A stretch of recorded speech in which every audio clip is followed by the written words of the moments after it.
नमस्कार, मैं शालिनी और आप देख रहे हैं जी मीडिया टुडे।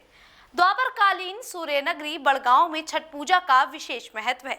इस आयोजन की ख्याति देश विदेश तक फैली है। यहाँ छठ करने के लिए विभिन्न राज्यों से श्रद्धालु आते हैं, जिससे स्थानीय लोगों को रोजगार का अवसर मिलता है। हालांकि बड़गांव में सार्वजनिक धर्मशालाओं की कमी है, इसीलिए बाहरी श्रद्धालु निजी घरों के कमरे किराए पर लेकर रुकते हैं। इस बार यहाँ 1100 से अधिक कमरे बुक हो चुके हैं।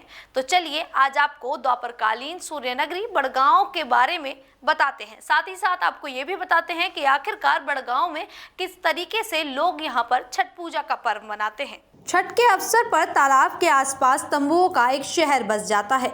यहाँ के किसान श्रद्धालुओं से खाली जमीन पर तंबू लगाने का किराया नहीं लेते हैं। श्रद्धालु नहाए खाए से लेकर उगते सूर्य को अर्घ्य देने तक इन तंबुओं में रुकते हैं, जिससे उन्हें पूजा में आसानी होती है। बड़गांव के सूर्य तालाब का पानी छठ पूजा के प्रसाद बनाने के लिए इस्तेमाल किया जाता है। आसपास के गांवों के लोग भी यहाँ से पानी लाकर प्रसाद तैयार करते हैं। यह परंपरा वर्षों से चली आ रही है, जो सूर्य देवता के प्रति गहरी आस्था को दर्शाती है। छठ के अवसर पर बड़गांव के ब्राह्मण टोल के लोग 4 दिनों तक चप्पल नहीं पहनते हैं। इस परंपरा का उद्देश्य यह सुनिश्चित करना है कि व्रतियों को कोई असुविधा ना हो। इस दौरान श्रद्धालु सूर्य मंदिर तक लेटकर यात्रा करते हैं, जो उनकी भक्ति और आस्था का अनोखा दृश्य प्रस्तुत करता है।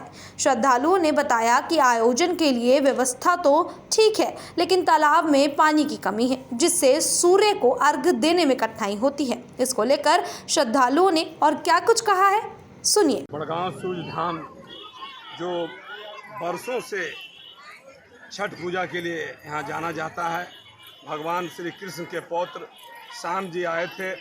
उन्हीं के समय से यहाँ छठ व्रती माता लोग यहाँ छठ पूजा करने आते हैं।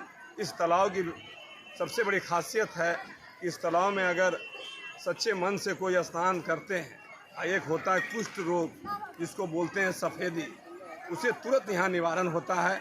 और जो भी मनोकामना लेके यहाँ छठ पूजा करने आते हैं, भगवान सूर्य देव उनकी मनोकामना एकदम पूर्ण करते हैं। सबसे पहले तो आए हुए पूरे बिहार प्रदेश और पूरे राज्य से, पूरे देश से, कोने कोने से आए हुए छठ व्रती माताओं का हार्दिक अभिनंदन और हम स्वागत करते हैं। जिला प्रशासन और नगर पंचायत और समाज सेवियों के द्वारा छठ व्रती माताओं के लिए जितना हो सका है, हम उनके लिए अच्छी रहने की व्यवस्था, पेयजल की व्यवस्था किए हैं। कुछ कमी रही है, उसे अगले वर्ष हम चाहेंगे कि अच्छी व्यवस्था हो। जो छठ व्रती माता आते हैं उन्हें कोई शुल्क ना देना पड़े, इस तरह की व्यवस्था करनी चाहिए। और सरकार से मेरी मांग होगा कि बड़गांव जो राजकीय मेला का दर्जा मिला है, उसकी सौंदर्यीकरण के साथ साथ छठ व्रती माताओं के लिए रहने के लिए समुचित व्यवस्था करने की सुझाव हम सरकार को देते हैं। बिहार सरकार से मांग करते हैं।